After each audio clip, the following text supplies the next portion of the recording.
No one could have seen the calamity that we refer to now as the year 2020. Oh yeah?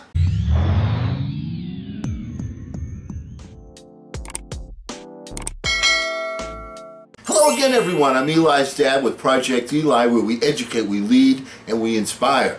And I beg to differ with you, and I have a gentleman to prove that right now.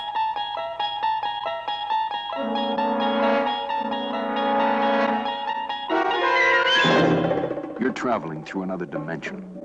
A dimension not only of sight and sound, but of mind. A journey into a wondrous land whose boundaries are that of imagination. Your next stop, the Twilight Zone. You walk into this room at your own risk, because it leads to the future. Not a future that will be, but one that might be. This is not the new world. It is simply an extension that began in the old one. It has patterned itself after every dictator that has ever planted the imprint on the pages of history since the beginning of time.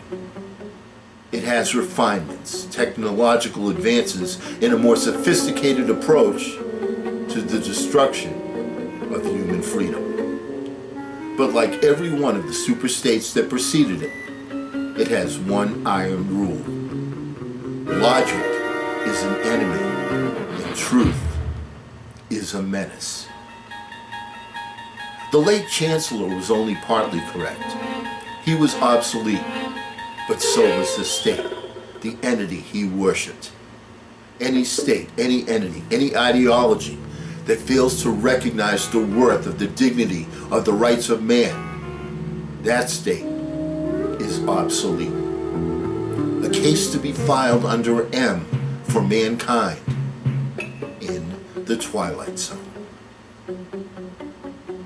Mr. and Mrs. Franklin Gibbs, 3 days and 2 nights, all expenses paid at a Las Vegas hotel, one by virtue of Mrs. Gibbs's knack with a phrase. But unbeknownst to either Mr. or Mrs. Gibbs is the fact that there's a prize in their package neither expected nor bargained for. In just a moment, one of them will succumb to an illness worse than any virus can produce, a most inoperative, deadly, life-shattering affliction known as the fever. Mr. Franklin Gibbs, visitor to Las Vegas, who lost his money, his reason, and finally his life to an inanimate metal machine variously described as a one-armed bandit, a slot machine, or, in Mr. Franklin Gibbs's words, a monster with a will all its own. For our purposes, we'll stick with the latter definition because we're in the Twilight Zone. The time is the day after tomorrow. The place, a far corner of the universe. The cast of characters, 3 men lost amongst the stars, 3 men sharing the common urgency of all men lost. They're looking for home, and in a moment, they'll find home. Not a home that is a place to be seen, but a strange, unexplainable experience to be felt. Kirby, Weber, and Myers, 3 men lost. They shared a common wish. A simple one, really. They wanted to be aboard their ship, headed for home. And fate, a laughing fate, a practical jokester with a smile that stretched across the stars, saw to it that they got their wish, with just one reservation. The wish came true, but only in the Twilight Zone. Maple Street, USA, late summer.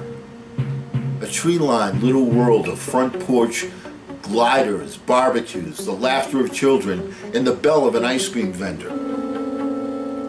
At the sound of the roar and the flash of light, it'll be precisely 6:43 p.m. on Maple Street. This is Maple Street on a late Saturday afternoon. Maple Street, in the last calm and reflective moment before the monsters came. The tools of conquest do not necessarily come with bombs and explosions and fallout. There are weapons that are simply thoughts, attitudes, prejudices, to be found only in the minds of men. For the record, prejudices can kill, and suspicion can destroy. And a thoughtless, frightened search for a scapegoat has a fallout all of its own for the children and the children yet unborn. And the pity of it is, these things cannot be confined to the Twilight Zone. Adam Grant, a nondescript kind of man found guilty of murder and sentenced to the electric chair. Like every other criminal caught in the wheels of justice, he's scared right down to the marrow of his bones.